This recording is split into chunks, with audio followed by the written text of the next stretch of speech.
Apa yang dialami oleh Nabi Ibrahim alaihissalam? Rabbi habli minas shalihin, Rabbi habli minas shalihin, Rabbi habli minas shalihin. 86 tahun sampai buka franchise. Paham maksudnya? Menikah dengan Hajar. Yang ini jangan diikut, Pak. Karena bapak-bapak ini pandai mengalihkan ceramah saya. Ternyata Allah mau tunjukkan kuasanya. Setelah umur Ishak 13 tahun, 86 tahun umur Ibrahim, lahir Ishak. 86 tambah 13, 99 tahun umur Ibrahim, baru lahir Ishak. Umur 86 tahun Ibrahim, lahir Ismail. Setelah umur Ismail 13 tahun, 13 tambah 86, 99 tahun umur Ibrahim, baru lahir Ishak. Bahasa Arab Yidhak, bahasa Ibrani Yidzak. Idhak artinya ketawa. Ketawa Ibrahim saking lucunya perbuatan Allah terhadap dirinya. Semua orang mengatakan istrinya mandul. Sarah mandul, nggak akan punya anak. 13 tahun setelah punya anak dari Hajar, baru Allah kirimkan. Allah cuma ingin berkata, aku mudah untuk melakukan itu. Kalau sesuatu yang biasa, kau tidak nabi. Biasa saja. Tapi ini yang luar biasa. Pak Ustadz, saking beratnya hidup ini, kalau gitu saya nggak usah yang luar biasa lah. Masuk surganya nggak usah VVIP lah, kaki 5 aja nggak apa-apa Pak Ustadz. Emang hidup bisa request? Enak betul kalau hidup request. Hidup ini bukan kata kita, hidup ini kata Allah. Kita tidak bisa minta apapun. Kita ini seperti kal mayyit baina man yaghsiluhu, seperti mayat yang dimandikan orang yang sedang memandikan jenazah. Coba lihat memandikan jenazah. Bagi yang sudah pernah memandikan jenazah, alhamdulillah. Bagi yang belum, mudah-mudahan nanti sore ada yang meninggal, praktek. Tangannya dibelok kanan, hidungnya ditusuk pakai kapas, nggak ngelawan. Begitulah kita di antara takdir permainan Allah Subhanahu wa ta'ala. Ibrahim merasakan itu. Akhirnya apa yang terjadi? Allah Ta'ala ingin Ibrahim berada pada maqam level ridha. Tapi ridha dia tidak membuat dia tidak berusaha. Ridha dia tidak membuat dia tidak berdoa. Dia tetap berdoa. Dia tidak pernah berhenti berdoa. Rabbi habli minas shalihin, Rabbi habli minas shalihin. Nabi Zakaria, Rabbi habli min ladunka dzurriyyatan thayyibah. Nabi-nabi berdoa. Ini baru hijrah 2 hari, enggak mau berdoa lagi. Kau enggak berdoa? Terserah Allah aja Ustaz. Siapa ente enggak berdoa? Kenapa ente enggak berdoa lagi? Enggak diterima-terima Pak Ustaz, enggak kabul-kabul Pak Ustaz. Nabi Muhammad sallallahu alaihi wasallam sampai di kota Madinah ngadap ke Baitul Maqdis. Orang Yahudi ngejek. Tuh. Masa dia sholat ngadap ke tempat ibadah kita di Palestina? Kenapa nggak ngadap ke Ka'bah? Allah mau nguji Nabi. Akhirnya mata Nabi mendongak ke atas. Apa kata Allah? Qad nara taqalluba wajhika fis sama'. Kami lihat wajahmu menghadap ke langit. Falanuwalliyannaka qiblatan tardaha. Kami akan menghadapkan arah kiblat sesuai yang kau inginkan. Turunlah ayat di bulan Sya'ban. Fawalli wajhaka syatral masjidil haram. Hadapkanlah wajahmu ke arah Masjidil Haram. Berapa lama Nabi menghadapi ejekan, cacian, makian, bully dari haters Yahudi itu? 17 bulan. 17 bulan, 16 sampai 17 bulan dicaci maki. Barulah pindah arah solat ke arah kiblat Ka'bah Al-Musyarrafah di Makkah Al-Mukarramah. Ada ujian. Padahal kalau mau Nabi Muhammad itu tinggal berdoa. Wala saufa yu'tika rabbuka fatarda. Apapun yang kau mau ku kasih ya Muhammad. Tapi bukan masalahnya kemauan kita, tapi kemauan Allah Subhanahu wa ta'ala. Kesalahan orang hijrah selalu memaksa Allah untuk mengikut keinginan dia. Dianggapnya Allah itu tukang legalisir. Dia mau, kita mau fotokopi ini diakui oleh dinas pendidikan. Karena kita mau fotokopi ini diakui dinas pendidikan, kita bawa ke kepala sekolah supaya dilegalisir. Kita anggap Allah tukang legalisir. Kita mau, lalu kita paksa Allah ingin mengikuti kemauan kita. Ketika Allah tidak mengikuti kemauan kita, kita katakan, tak bermakna hijrahku. Hijrah apa hijrahmu? Ini penting memahami pemahaman yang benar. Hijrah adalah ketika Ibrahim berkata, Hanifan musliman wa ma ana minal musyrikin. Hanifan condong kepada Allah. Selama ini condongnya kepada ayah, selama ini condongnya kepada anak, selama ini condongnya kepada harta, selama ini condong itu apa sih Pak Ustadz? Miring. Miring itu apa sih Pak Ustadz? Cenderung. Cenderung itu Pak Ustadz, pahamilah sendiri, payah betul ceramahnya.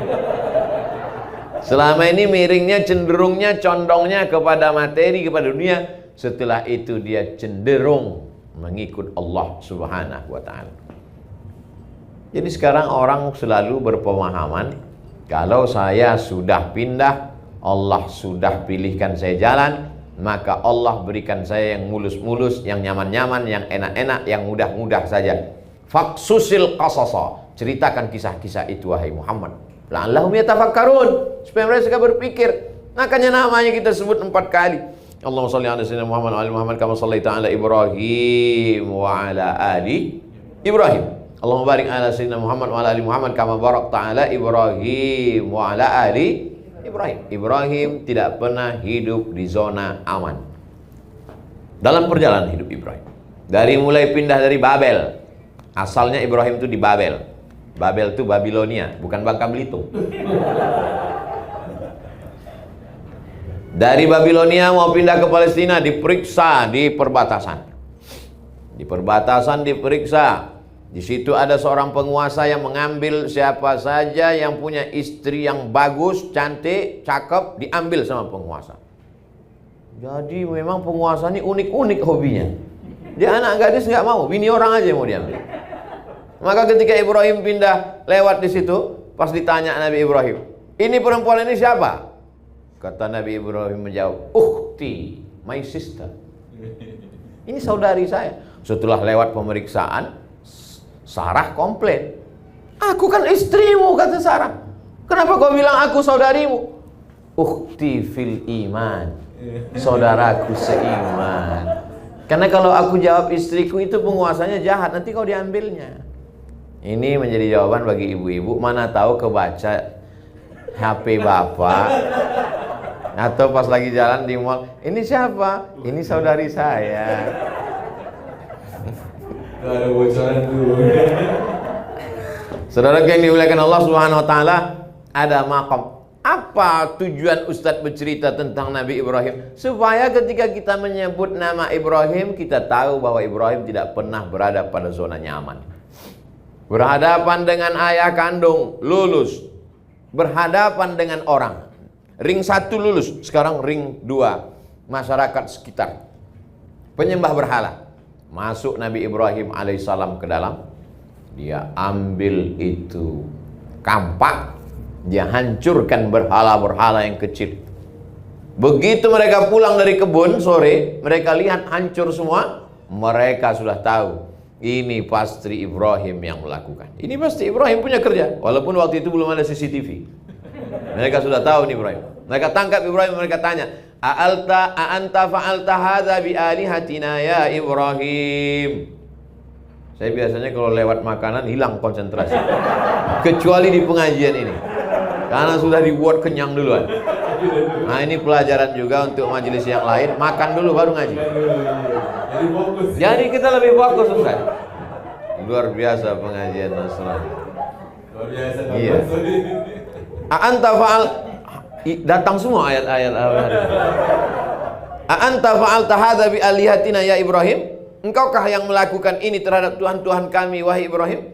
Ibrahim dengan tenang menjawab, bal fa'alahu kabiruhum hadza. Yang melakukan ini bukan aku, tapi berhala yang paling besar. Dia ambil itu kampak, dia gantungkan di leher berhala yang besar. Yang melakukan bukan aku. Terus siapa? Itu yang paling besar. Nabi Ibrahim sedang mengajak orang untuk berpikir secara rasional. Tapi biasanya orang, kalau dia kalah secara otot, salah secara otak, dia akan main otot. Kalah dengan argumentasi otak, maka dia mainkan otot.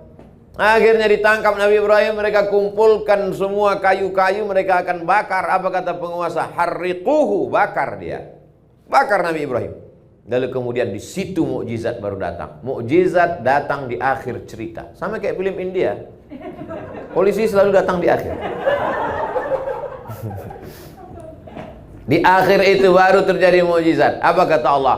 Ya nar, wahai api, kuni, jadilah engkau bardan, sejuk. Api yang tabiatnya membakar, panas, menjadi sejuk. Bardan wasalaman ala Ibrahim. Andai tidak ada kata salam, sudah mati Nabi Ibrahim kedinginan. Betul. Andai Allah hanya berkata kuni bardan, wahai api jadilah engkau dingin, mati Nabi Ibrahim kedinginan. Ditutup Allah dengan salam. Salam sampai ke Pulau Jawa jadi selamat. Itulah makanya. Apa acaranya? Selamatan. Dan bahkan kabarnya yang naik ke bulan itu pun Neil Armstrong dengan selamat. Hebat, ada orang Jawa Ustaz.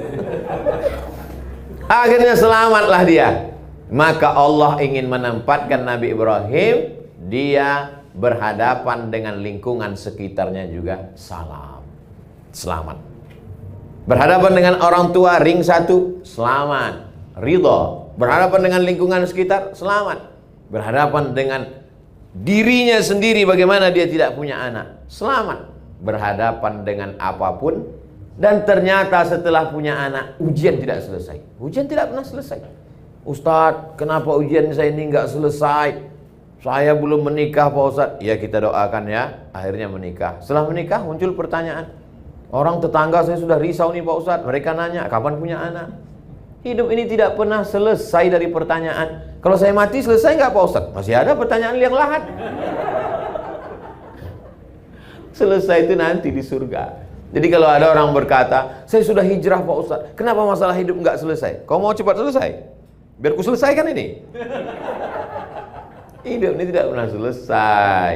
Habis mati masih ada pertanyaan mungkar nakir. Habis itu masih ada azab kubur.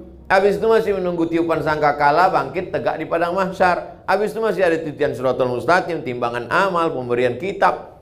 Nanti ketika masuk ke dalam surga, bertetangga saya dengan Ustadz Ridwan, disambut oleh malaikat Ridwan. Kata malaikat Ridwan, siapa? Abdul Somad. Siapa? Ridwan. Podo. Nah. Malaikat Ridwan orang Jawa. Jadi betapa kita ini selalu berprasangka menurut prasangka kita, dan kita ajak Allah untuk mengikut prasangka kita. Tidak begitu. Kita yang mesti ikut Allah. Makanya subuh tadi kita katakan raditu billah, aku yang ridho menerima engkau ya Allah. Setelah aku ridho, aku berharap engkau juga ridho menerima aku. La ini jatama'atil ummatu, berkumpul semua umat di dunia ini, ala ayyadurruka bisyai'in, untuk memudaratkanmu. Berkumpul semua orang di dunia ini untuk mematikanmu. Lan yadurruka, mereka tidak akan mampu memudaratkanmu illa qad kataballahu alaik, kecuali sudah ditetapkan Allah Subhanahu wa taala. Berkumpul ikatan dukun internasional. Dari mulai David Copperfield sampai semua-semuanya yang lokal. Saya tidak sebutkan nama-nama yang lokal, saya takut mereka semuanya aliansi dukun se-Indonesia melaporkan saya ke Mabes. Saya mulai agak hati-hati ceramah sekarang. Berkumpul semua dukun-dukun santet untuk menyantet Abdul Somad. Kalau tidak kata Allah, apakah akan terjadi? Tidak. Makanya kata Syekh Muhammad At-Mutawalli Asy-Sya'rawi, sehebat-hebat yang bisa dilakukan musuhmu adalah hanya menepati takdir Allah. Sehebat-hebat yang dilakukan musuhmu adalah menepati takdir Allah. Kalau tidak kata Allah, maka tidak. Saya masih bingung Pak Ustaz. Masa perbuatan mereka itu adalah takdir Allah, ketetapan Allah Subhanahu wa taala? Tidak ada daun yang jatuh, tidak ada ranting yang patah, tidak ada yang mati, tidak ada yang tersakiti, tidak ada satupun yang terjadi di luar dari kuasa Allah. Siapa yang mengatakan bahwa itu di luar kuasa Allah, berarti rusak tauhidnya, rusak akidahnya kepada Allah Subhanahu wa taala. Jadi kalau kita kena, berarti itu juga adalah ujian, dan yang diinginkan Allah dari ujian itu adalah ridho. Ridho menerima ketetapan Allah. Tapi jangan setelah ridho lalu tidak berobat. Kau sudah panggil ustaz untuk meruqyah, enggak, saya ridho aja sampai mati Pak Ustaz. Ruqyah, panggil Ustaz Ridwan. Ustaz Somad bisa ruqyah? Bisa. Tapi kadang jinnya ada yang takut, ada yang enggak. Saya sedang jalan. Pas lagi saya sedang jalan, saya waktu itu jadi dewan juri musabaqah tilawatil Quran. Pagi-pagi saya jalan. Dipanggil sama qori, salah satu qori dari balik jendela. Ustaz Somad, ada apa? Saya bilang, ada qori'ah kerasukan setan. Saya mau pergi. Saya kan nggak pernah muruqyah karena saya ceramah. Mau pergi, cuman gengsi. Masa LCMA pergi meninggalkan? Ada apa? Saya bilang. Ini, saya lihat dia ruqyah, diambilnya botol, dia bacakan. Allahu la ilaha illa huwal hayyul qayyum. La ta'khudhuhu sinatun wa la naum. Perempuan itu matanya melotot, ketawa cekikikan. Saya ambil air itu, saya baca kuat ke telinganya sebelah kanan. Laki-laki 2, perempuan 1. Allahu la ilaha, kuat-kuat suara saya. Begitu selesai saya bacakan, sehat dia. Entah karena ayat itu atau karena dia terkejut, Allah. Tapi sejak itu saya tak pernah lagi meruqyah.